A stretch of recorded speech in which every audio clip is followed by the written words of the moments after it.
Hey scholars, Professor Denham here.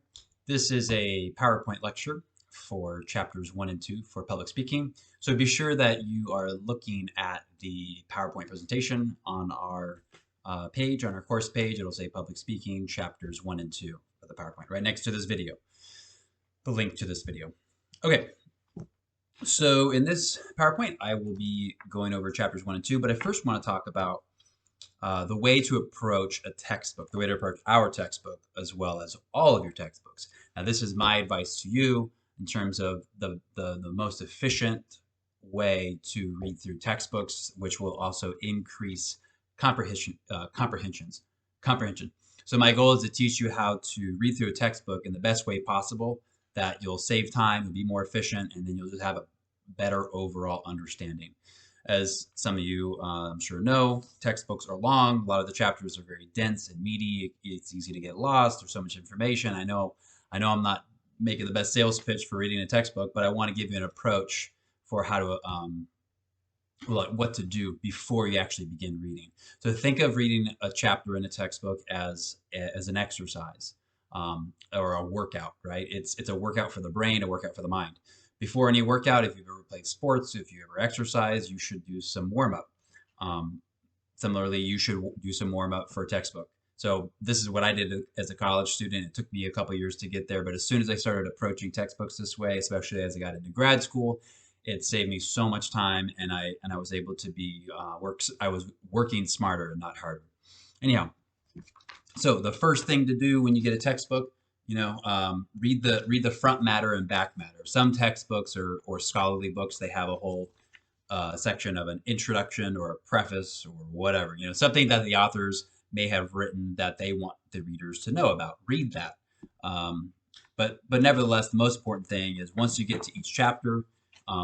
For our textbook, it has chapter objectives. Some textbooks has an outline. It has a very brief outline in our chapter, but nevertheless, first thing to do before you start reading the first set of words where it says welcome to public speaking, before you read that on any chapter, read that first page. What are the learning objectives? Read through each one. Maybe underline a few things, highlight things, write in your textbook. I always like to write in my textbook. Chapter outline, just read through it. And then after you read that in the very beginning, then automatically skip to the very last page or the last few pages in this book or any book that you have. Now read the conclusion. I know this might sound strange. Why would you read the introduction and immediately read the conclusion? When you read the conclusion, you're reading a very concise summary of what the whole chapter is about. It's very synthesized, but it's not, of course, it's not comprehensive because it's just a summary. So it says, what have you learned? Why study public speaking? And then read through all of these things. It's a summary of what to learn. I recommend reading through the discussion questions, even though you might not answer them. I'm not assigning them to you. Just at least read through them, and that way you're priming your brain to approach this material.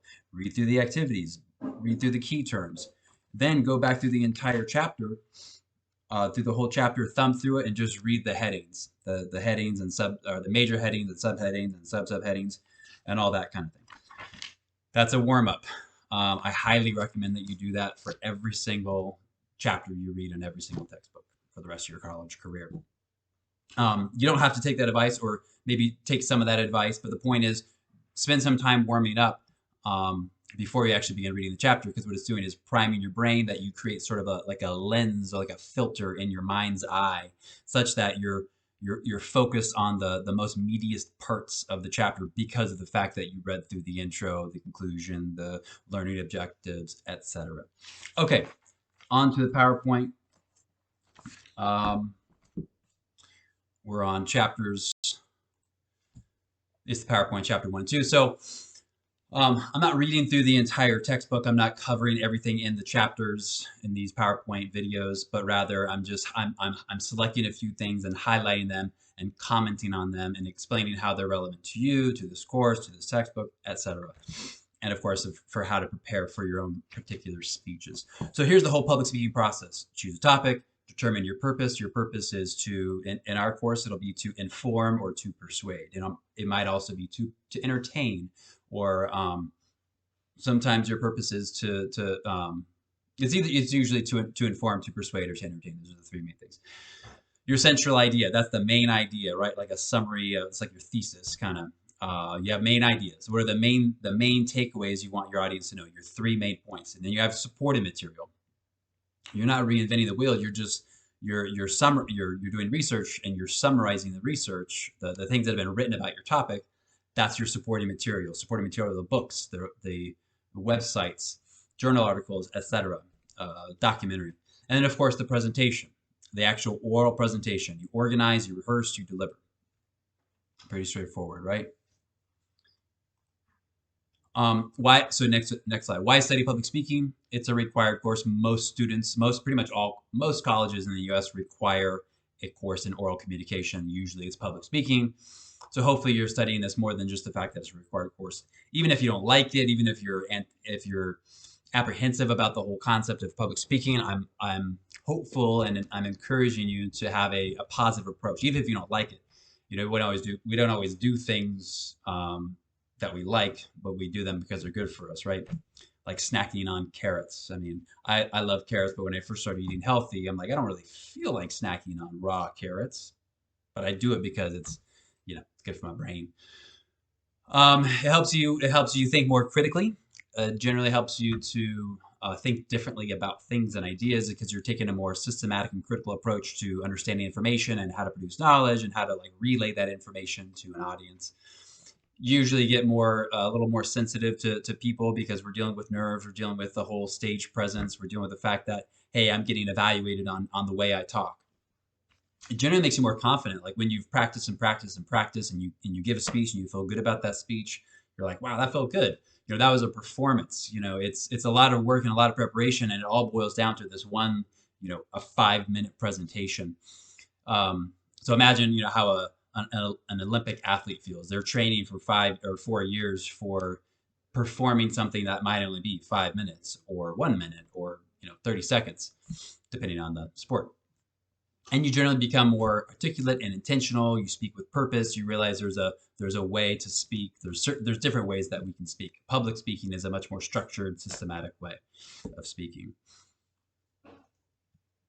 So think about public speaking in terms of one-way versus two-way communication. Most of the time, you're engaging in two-way communication. If I'm having a conversation with you, we're going back and forth. I'm interrupting you, you're interrupting me. That's part of conversation, seeking clarification, etc.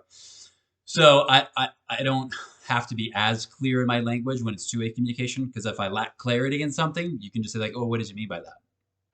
And then I explain what I meant by that. In one-way communication, it's you, the speaker, talking to the entire audience, assuming that it's a formal public presentation.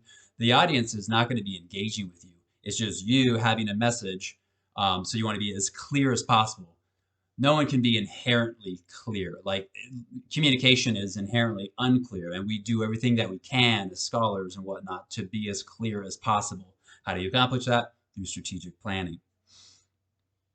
It's extremely important to know your audience. And the nice thing is you're all college students, and so your audience, even though it's just me grading, so this is where it gets a little weird with not weird, but unusual or uncommon, unique with giving a speech to a camera and submitting it online. You don't have that live audience of 30 other students, but you're preparing a speech and performing a speech as though it's for an audience of college students. So how do you know your audience? You know you, right? You know yourself. You're all very different, but you're all sort of on the same track where you're going through the process. You're committing to college. You're committing to this course. You're doing the same assignments. You're trying to work towards a degree, etc. As much as possible, give your audience a reason to listen. Explain how your topic is relevant to them. Sometimes you're thinking, I don't know how it's relevant to them. Well, you need to create a bridge. Figure out how to create a bridge to make this topic relatable to your audience. Anticipate internal responses of audience. So in persuasive speaking, I might be trying to persuade a group of people to do something or not to do something, or my own children, and I'm anticipating how they might respond, and so I follow it up with a response to what I anticipate them to, for how I anticipate them to internally respond. You have an audience; they're not going to say anything to you during your speech, but internally they're thinking things. And so if you say something and later you address it, that's kind of like the audience is thinking, oh, okay, yeah, I had that concern, and then now you address it. My concern has been addressed. That's great. We'll talk more about that later. There's 3 main types of speaking: informative, persuasive, and special occasion. Pretty straightforward. So one way to help wrap your mind around public speaking is that it's very much related to conversation. You've been engaged in conversation your whole life. Um, and even in conversation, in informal conversation and formal conversation, and whether it's a job interview or you're talking with a group of your friends, you're still organizing your thoughts logically. You're still tailoring your message to a specific audience. If you're telling a story of what you did over the weekend, if you're telling that to a group of your peers versus a group of 7-year-old children versus, let's say, your bosses or your managers or supervisors, you're tailoring your message a little bit differently based on the audience. And of course, you're telling a story for maximum impact.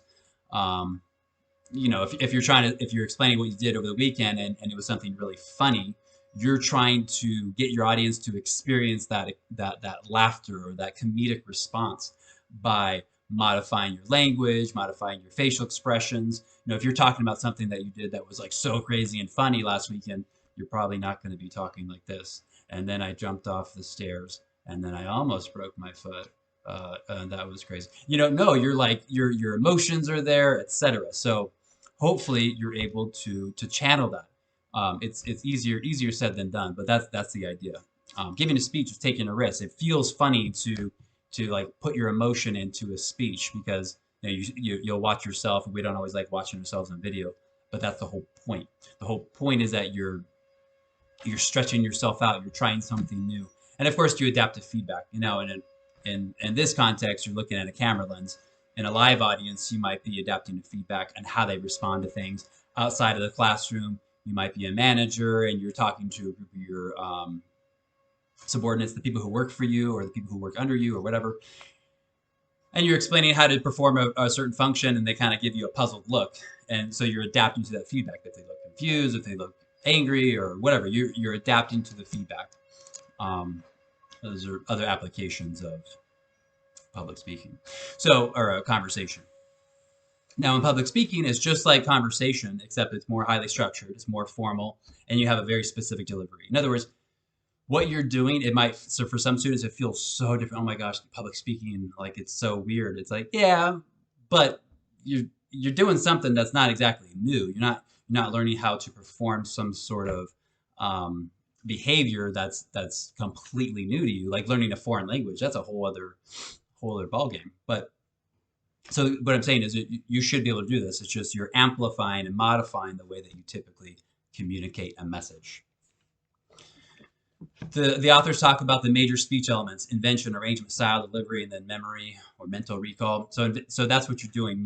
A speech, you're inventing something, you're creating something, you're taking different pieces of information from different people who have produced this information for the world to benefit, etc. And you're taking bits and pieces of it and you're arranging it and you're creating a message, you're creating a speech, and then you apply style and delivery, how you're going to communicate this message, your pacing, your tone of voice, your facial expressions, etc. And then of course memory, mental recall. You practice, you rehearse, and that's forming a sort of like muscle memory. And then the more muscle memory you have, the more you've been exercising, the more you've been rehearsing, the better able you are at that mental recall. So that's what you're doing. Think of it like the toolbox approach, right? You have all these tools and you're building something. You might have 100 tools, and out of those 100 tools, you're taking maybe 10 to 12, and then you're building something. And here's the finished product, or the food analogy, right? You're going to the grocery store. You're picking from different foods and fruits and vegetables and et cetera, and then you're creating something. For me, like when I cook, I see the finished product in my mind. Like I have an idea of what I want to eat or what I want to cook, and I've been cooking for a long time. And then I have an idea of what I want, and I go to the store and I'm like, all right, what do I need to make that? And I've done this kind of thing a lot. I'm like, oh, I'll need this, I'll need that, I'll need that, and that. And then I go home and I wash and I chop and I cook and I saute and all that kind of stuff, and there's the finished product, right? That's what you're doing with a speech. You're researching a book, an online article, a journal. You're taking parts and pieces. You're putting together an outline. You're rehearsing the outline, and then boom, the finished product, right? I might make a dish that's delicious. It took me several hours to make. Might have taken all day, and then I go and sit down and I eat it in like 5 minutes, and I'm thinking, That's crazy. I spent hours making this, but it took me 5 minutes to eat it. It's like, well, yeah, but it was really good. It was a really good 5 minutes of eating. So with a speech, it's like don't underestimate the fact that even though the speech is only 5 minutes, that 5 minutes reflects like what I see in those 5 minutes. It reflects all the work that you put in, right? And if you're a foodie, you might eat something, and you're like, wow, like you can taste the love, you can taste the soul, you can taste the fact that like there's something different about this dish. You didn't just put it together in a minute. Like you put a lot of thought and blah blah blah, right? Um, Again, food analogy. So hopefully that kind of helps you understand sort of public speaking in a little different way. Um, that next slide says extemporaneous, manuscript, memorize, impromptu. I've already talked about these. The method you're using is extemporaneous. You're getting really familiar with your outline, and then you're rehearsing your speech, and you're giving your speech from the outline. It's not memorized word for word, but it's very much the outline's a blueprint, right?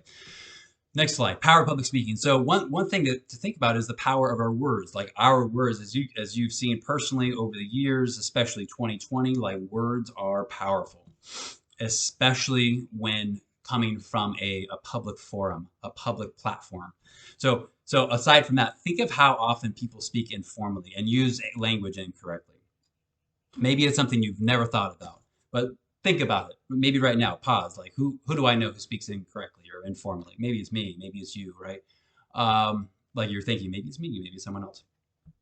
So why do you think that's the case? Like, why do you think that oftentimes in our culture, especially let's say Southern California culture, or just the culture of United States right now, 2021, in the last decade or so, last couple of decades, a lot of people speak informally, and there's a lot of incorrect language being used. I'm not saying that's inherently a bad thing. I'm just asking you to think like, why do you think that's the case? I can still have a conversation with someone when I'm internally recognizing the fact like that's incorrect. I think I know what you're trying to say, but that's incorrect. I don't correct people like, oh, by the way, that's not right. That's a good way to get people to leave a room. So part of the explanation for that is that section. There's a paradoxical phenomenon of increases in technology, commerce, information in general. Over the last few decades, we've experienced as a human race, right? We've experienced so much information. Is at our fingertips, right? You just, you can at this point almost think it, and your phone will give you all the information. And so we've kind of become dependent on that. But as there's been all this increase in information and knowledge, there's also been a decrease in people speaking formally and correctly and all that kind of stuff. For example, here's one thing that I recommend that you click on. Click on that link where it says WikiHow. If you're in PowerPoint mode, then you can, I think, click directly on the link. If it's in Notes mode, you can hit Control and then left click that link. WikiHow has a lot of cool stuff, and I think generally the theme is that it's funny. So this one's funny. How do I avoid avoid phrases such as like, those are all communicative pauses, vocalized pauses, word fillers. As much as you can, avoid them, especially in a formal speech. They tend to come out a lot more, especially in informal conversation. But even in formal conversation, people oftentimes use them. But as much as possible, try not to.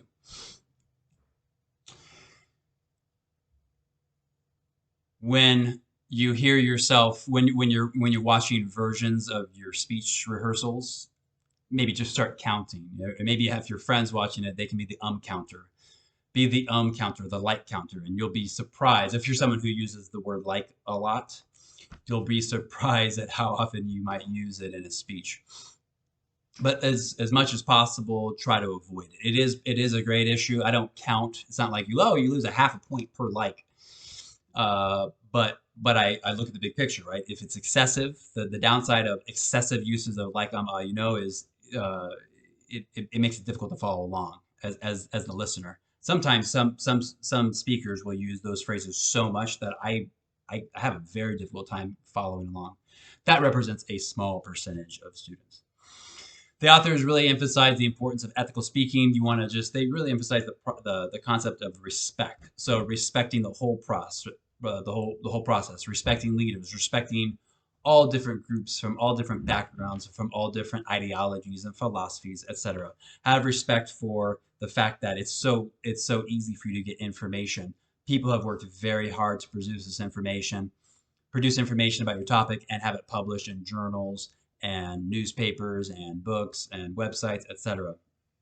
Um, so yeah, just respect for the whole process, your audience, the issues you're talking about, the people that you're researching. So it's important to have that sort of throughout. Be as prepared as you can. Be honest in what you say. A lot of the stuff is pretty straightforward, and then also avoid any language that might be offensive or inappropriate. Every once in a while, a student will, and a speaker will say a few things in a speech, and it's like, yeah, that's not. You can't say that. It's just kind of weird, right? It's not really an issue with me, probably because I emphasize this a lot. So, um, the goal is not to express your emotions, even though your emotions can play into how you might give a speech. The goal is to follow the assignment. The goal is to give a speech, to follow the guidelines, and use your emotions to amplify things where appropriate.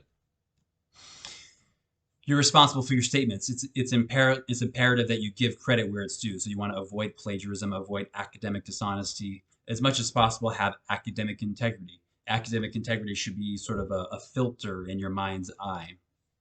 Also, consider the consequentiality of your words. There's a concept within communication. It's called the consequentiality of communication, which is to say that there are real consequences for the way that we use language, for the ways that we fail to use language when we should, and for the ways that we do use language when maybe we shouldn't, or use different types of language. So there's real consequences for the things that we say. Okay, so that's kind of an overview of all of public speaking from chapter 1. All of that stuff will be touched on more throughout the semester with different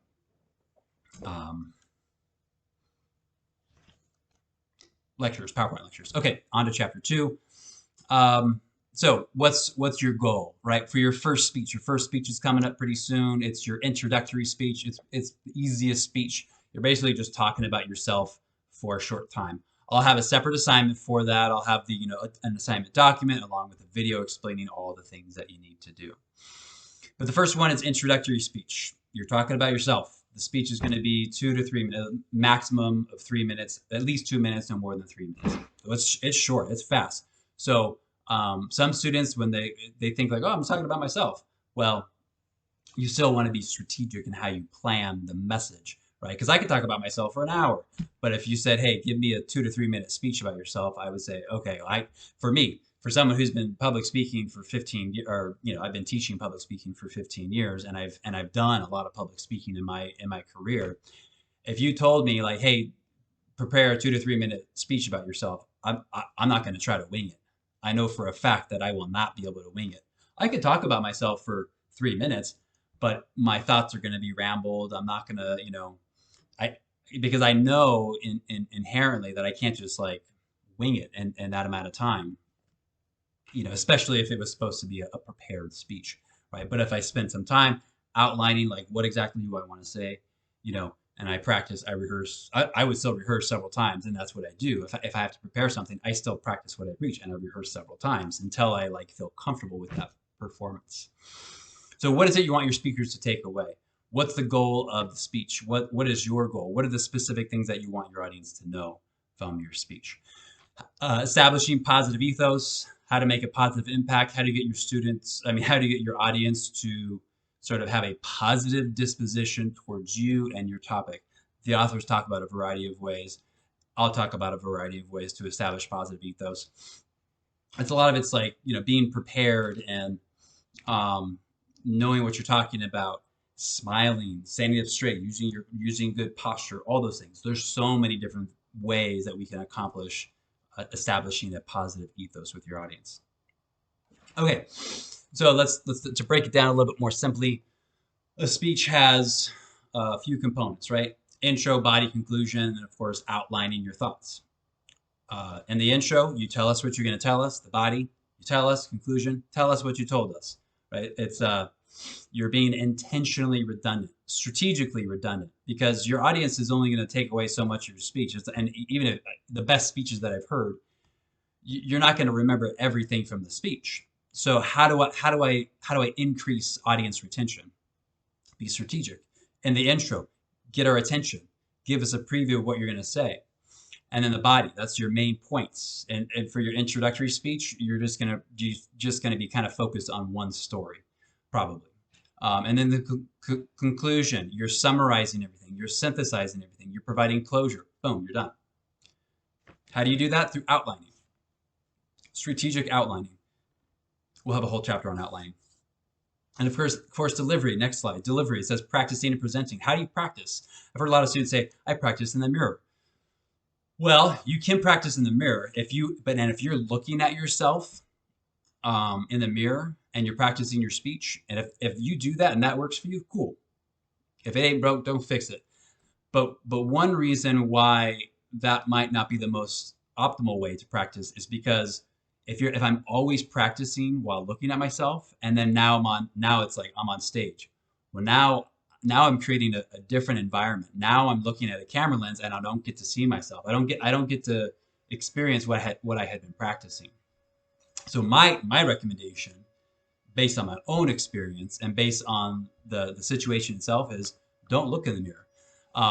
Every time you rehearse your speech, you should be looking, either you could just practice looking at your camera lens, because as we talked about, maintaining direct eye contact with your camera lens, it feels a little unnatural if you're not used to it. So when you are rehearsing, I recommend, even if your camera's turned off, if your computer's turned off, your camera's turned off, practice as much as possible how you might simulate the actual public speaking experience, which in our case, or your case, it's going to be giving a speech in front of the camera lens. So when you're rehearsing, rehearse in front of the camera lens, or maybe stand up in your room and set up a hypothetical audience of stuffed animals, like I mentioned before, or pictures of people, or just use your imagination. Imagine there's an audience in your living room, in your garage, or wherever. It feels weird. I'll just say it feels weird. When I first started rehearsing for presentations, when I was doing lots of presentations in grad school, I remember thinking, man, it feels so weird to rehearse in an empty classroom. I would usually find an empty classroom and I'd rehearse. No one's there, right? I'm completely alone. And I'm like, you know what? I'm just going to do it. So I would use my public speaking voice and I would get into it. And I would really imagine that there's really an audience there. And guess what? It really helped. It helped a lot. And no one else was there. If once in a while, someone would walk in and they gave me this look like, what are you doing? And I'm like, oh, sorry, just practicing my speech. But anyhow, the point is, you got to practice. You got to rehearse. Practice makes perfect. Experience is the mother of all learning. I'm sure you've heard all kinds of expressions to illustrate the impact and power of how important it is to practice something before you perform the final version of it. Okay, so let's move on to stage fright. Stage fright, the definition, the authors provide an overview of stage fright, what it is, how to combat it, how to work with it. There's no one correct way, but what it is, it's the anxiety over the prospect of giving a speech in front of an audience. So think of it as like stimulus response, nervousness. The stimulus is you got to give a speech. The response, your body just sort of automatically produces a surge of adrenaline. And it feels weird, especially when you're in a physical classroom, right? You get that, you feel the adrenaline, you feel it in your body, you feel it in your belly. You're like, oh my gosh, feels like butterflies. Maybe it's sweaty areas of your body, or the increased heart rate. Like, I'm hot on my face, I'm hot here, I'm hot everywhere, right? That's that like adrenaline. It's like telling your body, hey, let's do something. Let's run a race. Let's climb a mountain. Let's get on a bike. Let's do whatever, right? That's what it typically does to your body, right? Adrenaline's pumping when you're about to do something very physical. With a speech, it's still physical the way that you use your voice, but it's not the same as, let's say, riding your bike really fast, right? So that's what's happening in your body.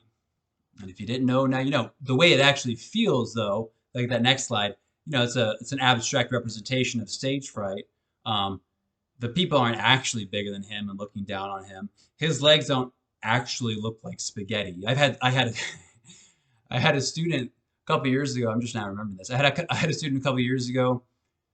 Such a fun guy. Like, he's from Italy, and just the way he connected with his audience, he's just so friendly. But when he gave a speech, he would just be very open about it. He'd be like, I can't feel my legs. Like, my legs are just so wobbly. He's like, look at them. Look, they're shaking. And I'm looking at his legs and I'm like, they're not moving. I don't see him moving. He's like, they feel like they are. All that to say, like we have a very distorted perception oftentimes of what our body actually is doing or feeling like when we're on stage, whether you're on a physical stage or even in your camera, looking at your camera.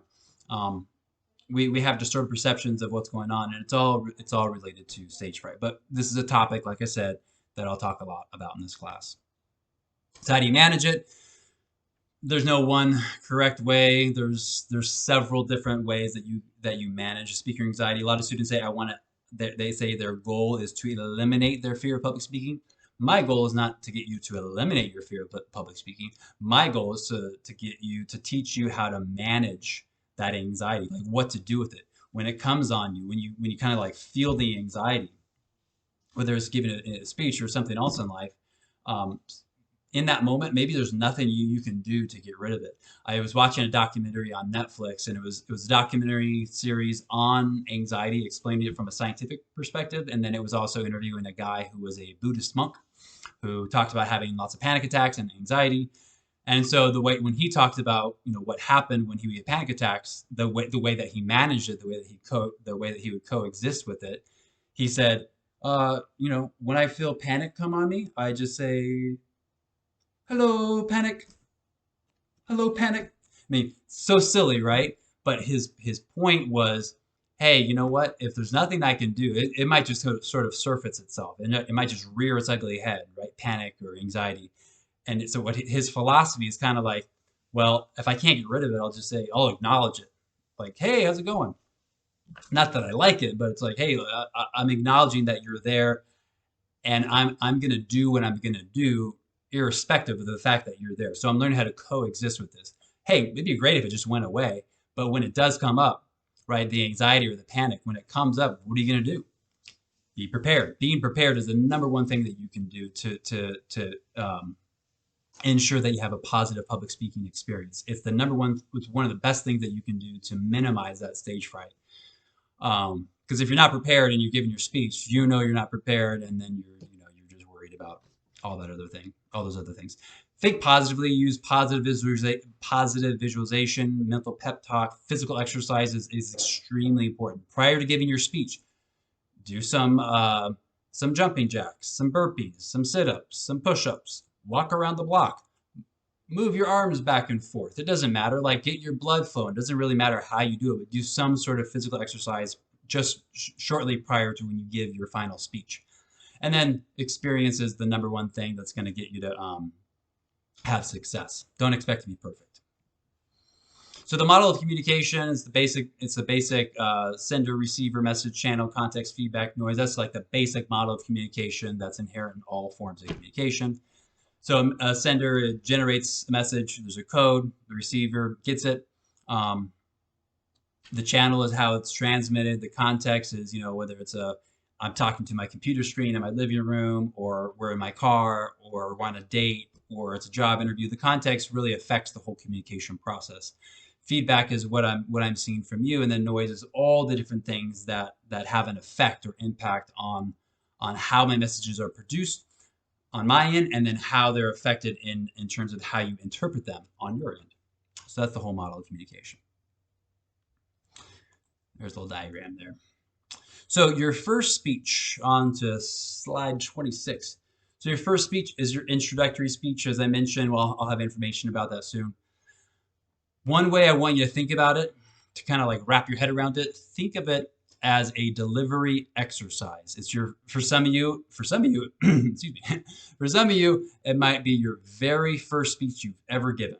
And for others, it might be your 10th or 50th. It's going to be different for everyone.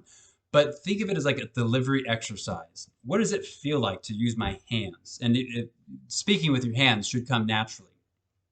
And the way it comes naturally is you just basically take that risk, you tap into utilizing your emotions, to utilizing your personality and all that stuff to add to your message.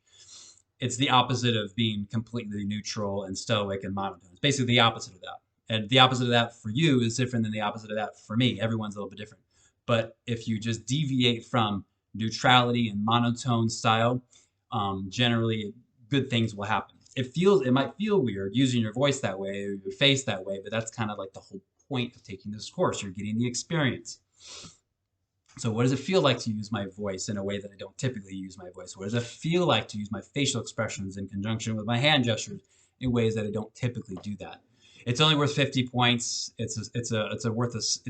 Um, a lowly weighted speech for this course, and it's usually fun and it's easy in the sense of you're not doing research. It's just you. You're introducing yourself, and I'm giving you a specific framework for how you're going to do that. You're using an object to represent a specific area of your life. Um, Nevertheless, it's still a performance, right? You're on stage for 2 to 3 minutes, right? 2.5 minutes. You're on stage. Tell us about yourself in 2.5 minutes, using an object as a way to represent yourself. So if it were like me, I might use a chef's knife. You know, I'm not talking about the knife, but I'm using the chef's knife as sort of a vehicle to inform the audience about one aspect of me. I talk a little bit about maybe where I grew up, but I maybe just focus on this one aspect of why I love to cook and all that kind of stuff. But like I said, that'll be explained in more detail in the assignment. Okay, so that was kind of a long lecture. It was covering a lot of information for how to read textbooks and whatnot, but also 2 chapters in our textbook. So hope you're all doing well. Talk to you later. Bye.